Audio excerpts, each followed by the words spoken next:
Hey guys, Bartell's Bookshelf here with something a little bit unusual. If you might remember, I think it was last year or the year before, I did a little video going over some of the items that my husband Arron owns, because he collects media too. He just tends to collect DVDs and comics and other things like that.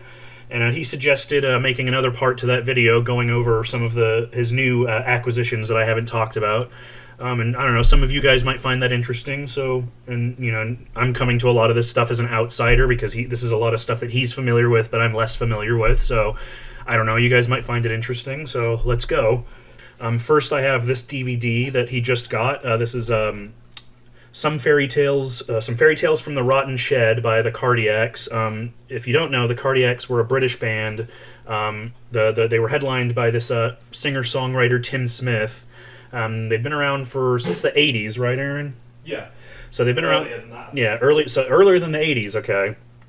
But yeah, they were sort of like part of that whole kind of British punk new wave scene, and their music was very unusual, kind of a mix of like sort of pop with like rock, like punk, and like a little bit of like circus music, and they used really unusual time signatures. It was the kind of thing where they were very much like not liked when they first came out.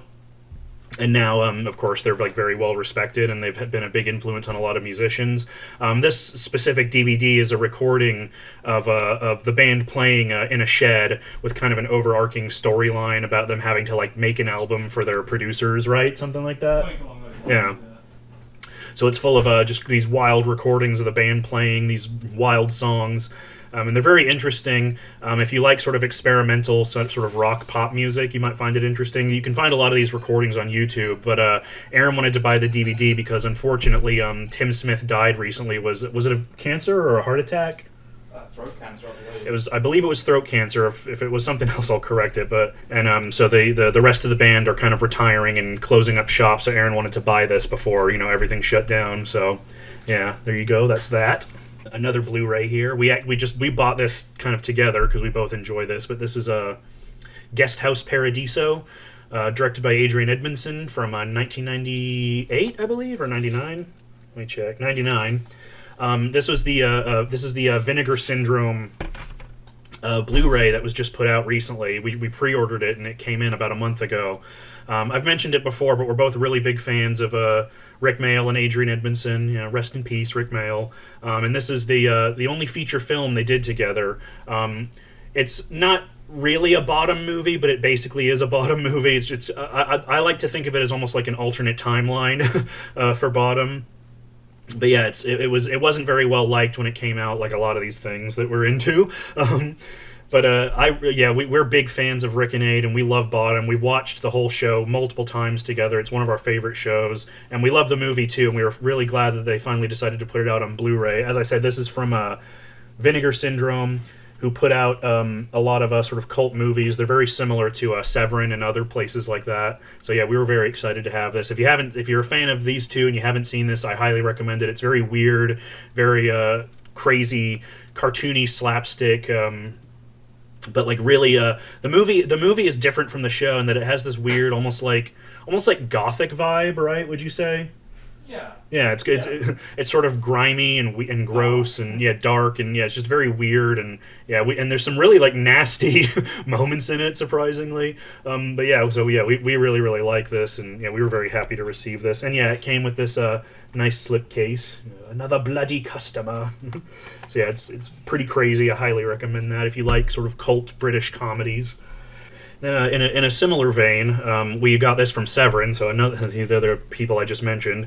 I guess Rick and Aid and the whole British alternative comedy scene are having sort of a renaissance right about now, because this is the complete Comic Strip Presents Channel 4 films, with all of the greats of British alternative comedy. Rick and Aid, and you had Nigel Planer, you had Dawn French, Peter Richardson, Jennifer Saunders. And they did this whole series of comedic short films that lasted for a really long time. I think they made them from 1982 to 1999, and then there were like some specials, one-off specials after that over the years. This is the first time the entire set has been released on Blu-ray in North America, and it's this huge collection. It's as it says there, it's 24 episodes and specials on 3 discs with 4+ hours of bonus features. yeah, you've got seasons 1 and 2, season 3, and then all the specials. We haven't had a chance to watch a lot of these yet, but I've seen a few of these because these used to be on Netflix a while ago, so I've seen like the first few. Some of the most famous ones are the, Five Go Mad in Dorset and stuff like that, which is a parody of the Fabulous Five from Enid Blyton, I believe. And as the one on the cover here, the Bad News Tour, which is kind of an early mockumentary, metal mockumentary in the vein of Spinal Tap, but it was before Spinal Tap. One of Aaron's favorites is, what was it, Four Men in a Car, right? Yeah. That's one of Aaron's favorites, which is exactly what it sounds like. It's four yuppies trapped in a car on a highway trying to get to work. So yeah, the films are very anarchic, very surreal, very comedic, really funny. Yeah, highly recommended if you like British comedy. I'm sure Ollie and some of the other British booktubers that I interact with are familiar with those. Yeah, another one from Vinegar Syndrome here. This is a box set called Homegrown Horrors Volume 1. This is basically a box set of sort of homemade horror films that were produced cheaply in like various sort of small American states. So we have Winter Beast. We know about this because this has a really funny stop motion tree monster in it that we were trying to find them. We saw clips of it on YouTube and we were trying to find the movie for ages, and then we just so happened to find out that it was released on Blu-ray. So yeah, this is about a weird winter beast tree monster thing that's killing skiers and stuff like that. This was made it was shot on and off for nearly half a decade in a mix of Super 8 and 16 millimeter. Shot in rural Massachusetts. And then the next one is Beyond Dream's Door. I don't know much about these. We wanted this mostly for Winter Beast, so we don't know much about these other ones. But low on budget but extremely high on ambition apocalyptic horror film, and the first feature written and directed by jack-of-all-trades filmmaker Jay Wolfel, the Ohio-lensed Beyond Dream's Door skillfully blends elements of surrealism, mystery, and grotesque and violent horror set pieces. So yeah, a lot of these are just weird, old, low-budget movies that were shot cheaply in, local places that didn't have, big film communities, and they've finally gotten sort of a second wind on a Blu-ray from Vinegar Syndrome. And the last one is Fatal Exam, which is obviously a slasher film. A truly local slice of ultra-low-budget supernatural slasher made by a first-time cast and crew based in St. Louis, Missouri. So yeah, these all look like a lot of fun. As you can see, these covers are great. All these companies like Severin and Vinegar Syndrome and Arrow Video and stuff, they always have amazing box cover art and special features. They always pack them to the brim. They really they're basically the criterion of cult film, and we really appreciate that sort of stuff. So yeah, that's that. Moving on to books now. Yes, Aaron does own some books. Although we kind of share everything, so these are really our books, but these are ones that he was specifically interested in. The first one I have here is Vermis. Who made this? By Plastaboo. Plastaboo's an artist who's, I think he's on, you follow him on Instagram, right, Aaron? Yeah. Yeah, so Plastaboo, he's an artist, and this is a book that he put out recently, volume 1 of this. So the idea behind this is that it's basically a fictional manual for, an old video adventure game in the vein of, those old, Adventure Soft games or Horror Soft, if you remember those. These sort of point and click, sort of things, Shadowrun, that type of stuff. And this is, as it says, it's the official guide. So this is meant to kind of be reminiscent of, of a guidebook for one of these weird old games.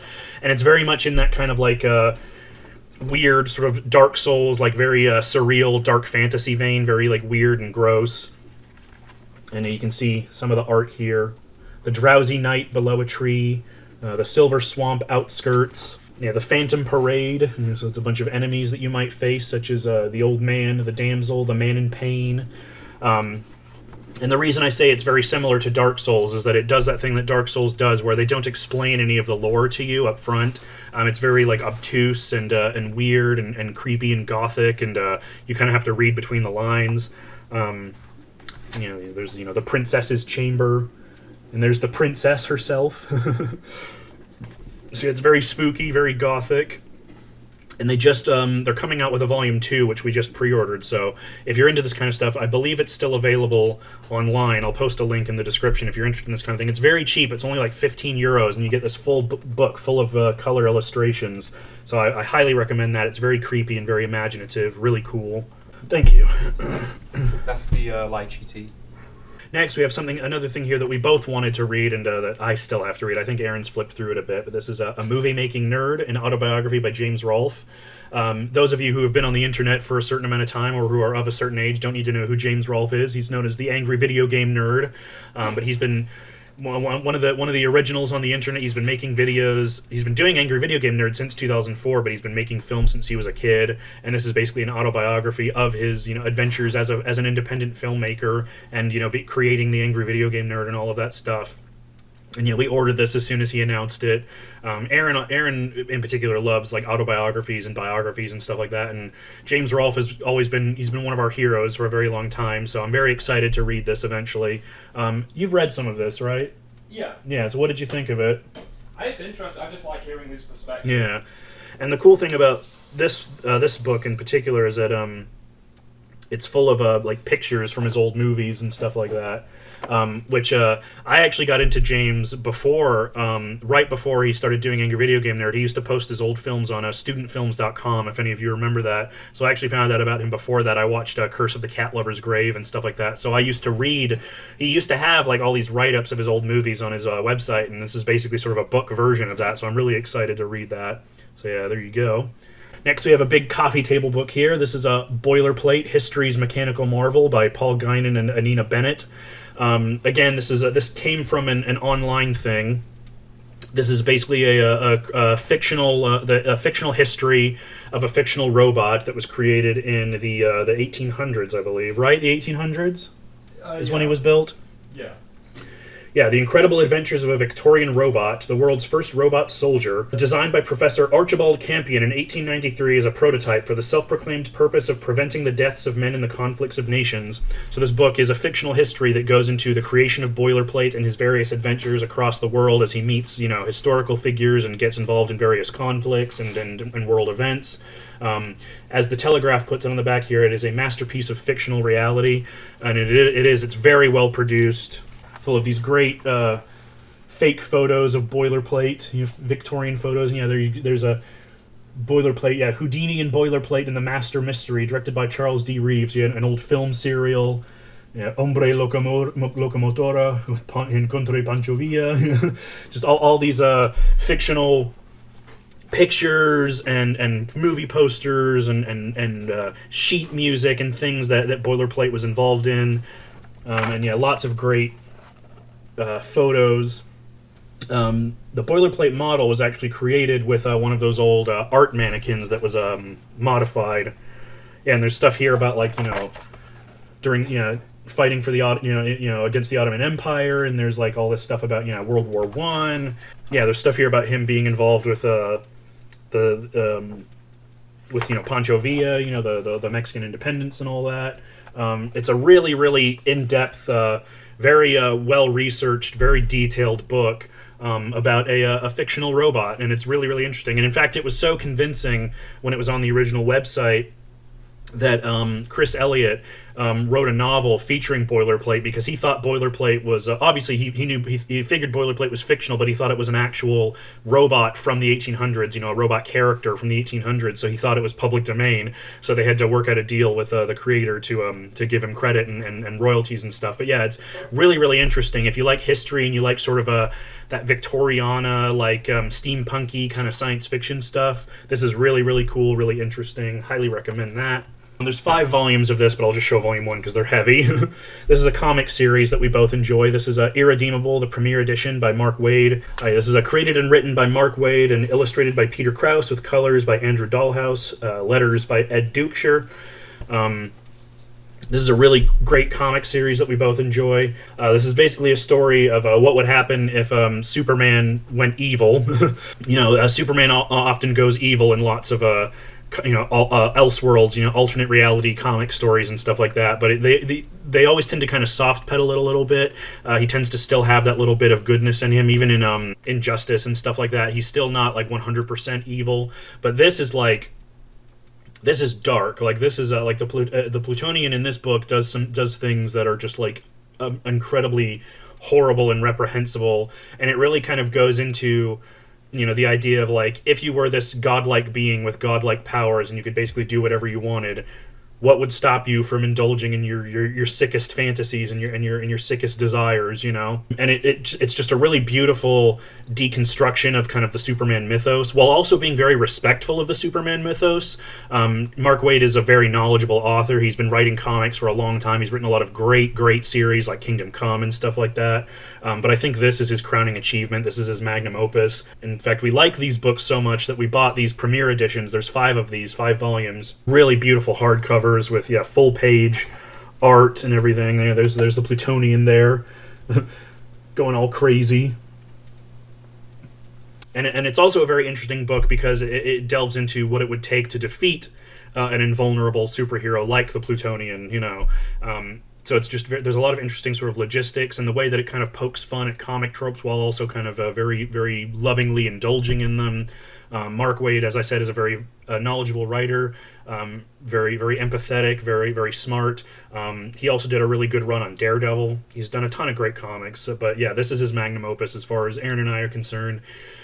They were supposed to be making a movie of this, although now with The Boys and stuff like that, we're not sure if they will because people will just say this is a ripoff of The Boys, although I believe this came out either around the same time or slightly before The Boys. But, you know, like, the idea of an evil Superman isn't a new concept, but we really like how it was explored in this book, so if you're into that sort of stuff, definitely check that out. The final book, this is a big, heavy one. This is this big leather slip-cased edition of the Dictionnaire Infernal, or the Infernal Dictionary, by Colin Duplancy. This is a notorious, huge French... hang on. French dictionary of sort of infernal, supernatural things, you know, demons and magic and sorcery and that kind of thing. And it really is a dictionary. It goes into everything. You know, there's stuff about, you know, Ambrosius, the King of England, C. Merlin. There's stuff in here about various demons of hell. Stuff in here about, Belial. You know, stuff in here about, Brunhau's pact with Satan. And this edition is also full of these very famous engravings of demons that you might see if you look up demons online. These drawings tend to appear in a lot of places. In fact, one of the famous ones, let me see if I can find it. Yeah, this is a very very famous one. There's a drawing of Beelzebub, which a lot of people have seen. It's incredibly famous. In fact, it was even featured in Symphony of the Night. This is just a big dictionary of all things supernatural. This was published in the 1700s, and it's really interesting just to kind of see sort of the general sort of popular consensus of the supernatural and of supernatural beings. Although, of course, given that it was published in the 1700s, it's a very Western, Judeo-Christian view of things. Keep that in mind. But the reason that we wanted this is because we always loved the illustrations, but you were never able to get a full, complete translation of the entire dictionary in English until very recently, which was when this was published. And this was really, really expensive. This was like $200 or something like that, but it's really worth the money because if you're into sort of the occult and supernatural stuff, it's just a wealth of information. You know, it's full of stories and tales and sort of explanations of like different demons and the avenues they work in and how people summon them and how they operate. And not only that, but as I said, it goes into historical figures like Giordano Bruno. It talks about like various alleged sorcerers. It even talks about like certain animals like camels. There's a section here about spiders that talks about some of the sort of supernatural attributions of spiders and some stories and things. It's just full of information. It's a huge book. It's really expensive, but if you're interested in this kind of stuff, it's a really valuable resource and very inspirational. Like, as a creative person, as a writer, I find it really fun to just kind of open this up and turn to a random page and find something and it just really sparks the imagination. So it's wonderful. It's a really, really interesting resource. So yeah, highly recommend that if you're interested in this kind of stuff, but it is very expensive. So yeah, that's kind of our crown jewel of our collection. And that was the end of this second part of some of the media that Arron owns or that we kind of share. So I hope you liked that. I hope you found it interesting. Some of this isn't really a spooky month video, but some of this stuff is kind of spooky. So there you go. But yeah, hope you enjoyed, and I hope to see you guys again soon with another weekly reads video. I've been reading a little bit slow lately. I haven't been finishing books as quickly as I want to, but I'm hoping to make another video soon, maybe in the next day or two here, but we'll see. Until then, I'll see you guys next time. Bye.